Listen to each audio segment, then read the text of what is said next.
की टीम पहुंचने के बाद सवाल ये था, पुलिस वालों के सामने सवाल ये था कि आखिर तीनों के जो 3 नरकंकाल मिले हैं वो किसके नरकंकाल हैं और आखिर वो इस हालत में कैसे है। यानी कि सोचिए कि तीनों की मौत हुई होगी, मौत कैसे हुई है ये भी बड़ा सवाल था।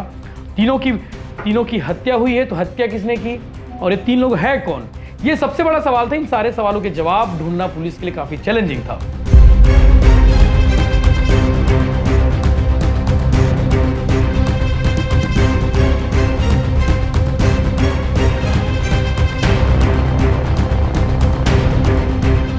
मुख्तार अंसारी बयान को लेकर जो है थोड़ा सा ढुलमुल बोल सकते हैं या फिर गोल गोल घुमा रहा है, ये कह सकते हैं मुख्तार अंसारी कुछ तो छुपा रहा है, क्योंकि 3 लोगों की हत्या एक शख्स करना संभव जैसा नहीं लग रहा है मुझे। नमस्कार, जय जोहार, जय छत्तीसगढ़। मैं यशवंत साहूर, आप देखना शुरू कर चुके हैं भिलाई टाइम्स और बलरामपुर जिले से बड़ी खबर आ रही है। बड़ी खबर दहेजवार गांव में जो नरकंकाल मिले थे 3, उसको लेकर है। कौशल्या ठाकुर, मुक्तावती उर्फ मुस्कान और मिंटू।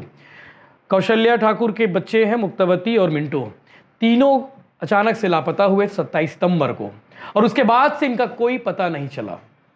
और कल 15 नवंबर को 3 नरकंकाल मिलते हैं बलरामपुर जिले के दहेजवार गांव के खेत से।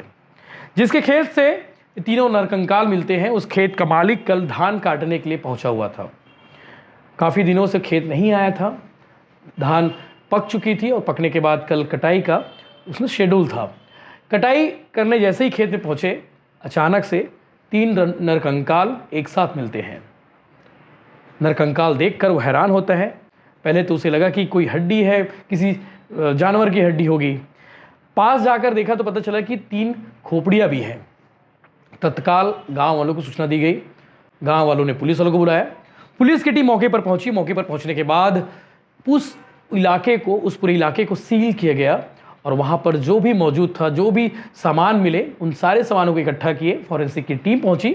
फॉरेंसिक की टीम पहुंचने के बाद सवाल ये था, पुलिस वालों के सामने सवाल ये था कि आखिर तीनों के जो 3 नरकंकाल मिले हैं वो किसके नरकंकाल हैं और आखिर वो इस हालत में कैसे है। यानी कि सोचिए कि तीनों की मौत हुई होगी, मौत कैसे हुई है ये भी बड़ा सवाल था। तीनों की हत्या हुई है तो हत्या किसने की और ये 3 लोग हैं कौन, ये सबसे बड़ा सवाल था। इन सारे सवालों के जवाब ढूंढना पुलिस के लिए काफ़ी चैलेंजिंग था। लगातार खोजबीन की गई, लगातार जांच की गई। पता चला कि 27 सितंबर को 3 लोग लापता हुए थे बलरामपुर शहर से, सूरज ठाकुर के घर से। सूरजदेव ठाकुर की पत्नी कौशल्या ठाकुर, उनकी बेटी 17 साल की मुक्तावती उर्फ मुस्कान और 5 साल का बेटा मिंटू। ये तीनों बाजार जाने के लिए 27 तारीख को घर से निकलते हैं और उसके बाद अचानक से लापता हो जाते हैं। उसके बाद से कोई इनके बारे में जानकारी नहीं मिलती है। कुसमी थाना में रिपोर्ट दर्ज कराते हैं, गुम इंसान का रिपोर्ट दर्ज होता है।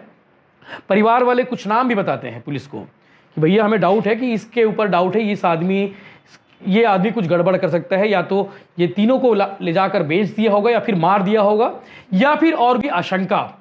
पुलिस उस एंगल से जांच ही नहीं करती है।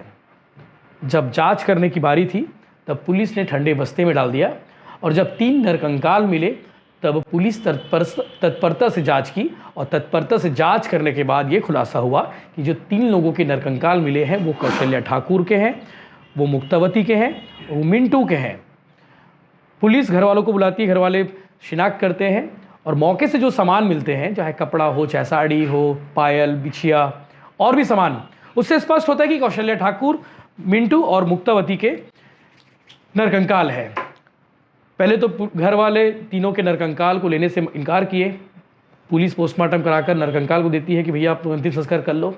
घर वालों ने इनकार किया, आखिर में बाद में राजी हुए और उसके बाद अंतिम संस्कार किया गया। लेकिन सवाल बहुत सारे थे। आखिर इन तीनों की हत्या कैसे हुई, इन तीनों की हत्या किसने की, अगर हत्या हुई तो अगर ये तीनों के शव वहाँ पे कैसे पहुँचे और उसके बाद शव नरकंकाल का रूप कैसे ले लिए, ये भी बड़ा सवाल था। लेकिन कल पुलिस ने ही स्पष्ट कर दिया था कि प्रथम दृष्टया जो चीज़ें नजर आ रही हैं उससे स्पष्ट है कि इनकी हत्या की गई है। अब हत्या किसने की, ये सबसे बड़ा सवाल था और पुलिस हर बार हर मामले में जांच यही करती है। सबसे पहले कॉल डिटेल खंगाला जाता है, इनका मोबाइल लोकेशन वहाँ कैसे आया, कहाँ था, आखिरी बार किससे बातचीत हुई थी, पूरा डेटा निकाले। डेटा निकालने के बाद एक शख्स का नाम सामने आया, वो था मुख्तार अंसारी।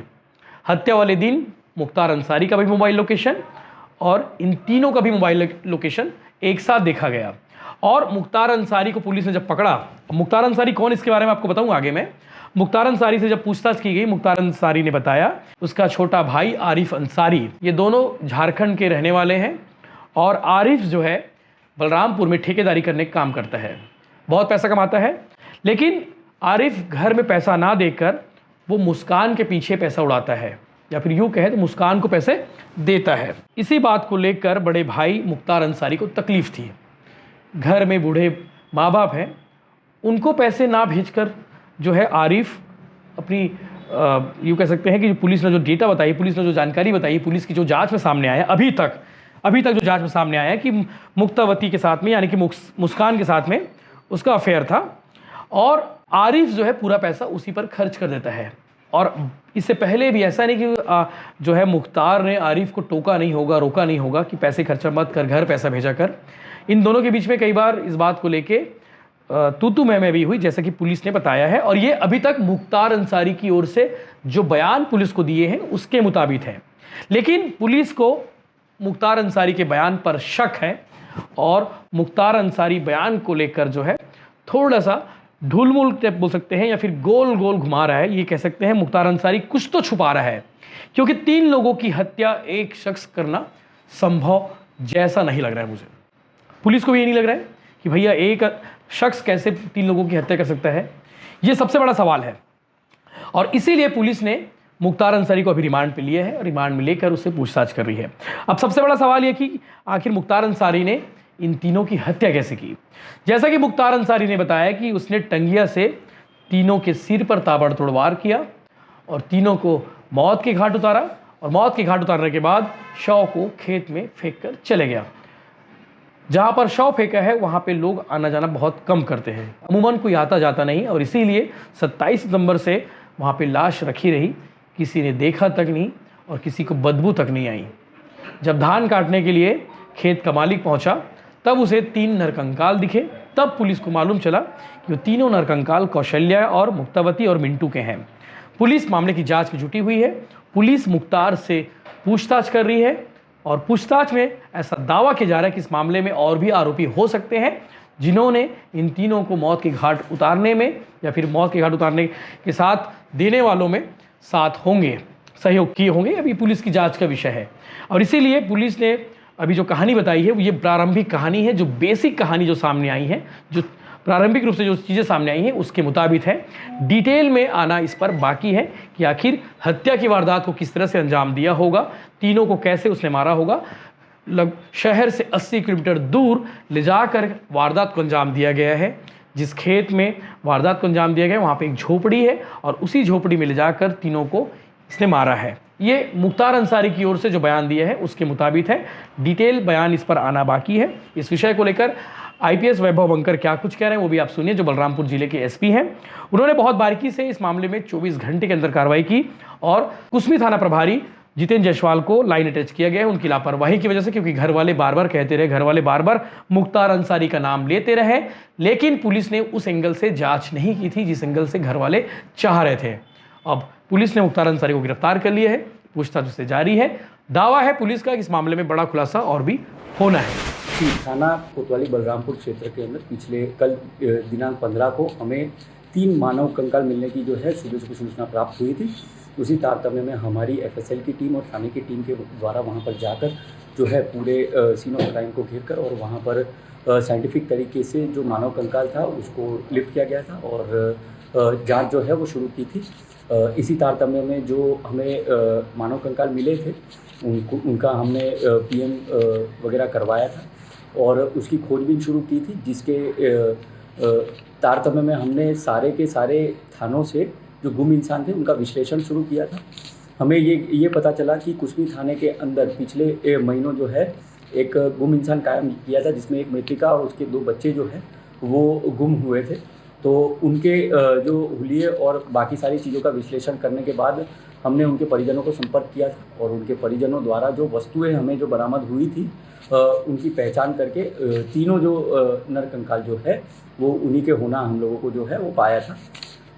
इसी तारतम्य में हमने और पूछताछ की थी और एक संदेही जो है मुख्तार, उसके बारे में हमें पता चला था, जिसे हमने जो है पुलिस के द्वारा उसको जो है विधिवत तरीके से पूछताछ की गई थी। पूछताछ के दौरान जो है उसने बताया था कि जो है उसके द्वारा ही ये हत्या के जो घटना को अंजाम दिया गया था।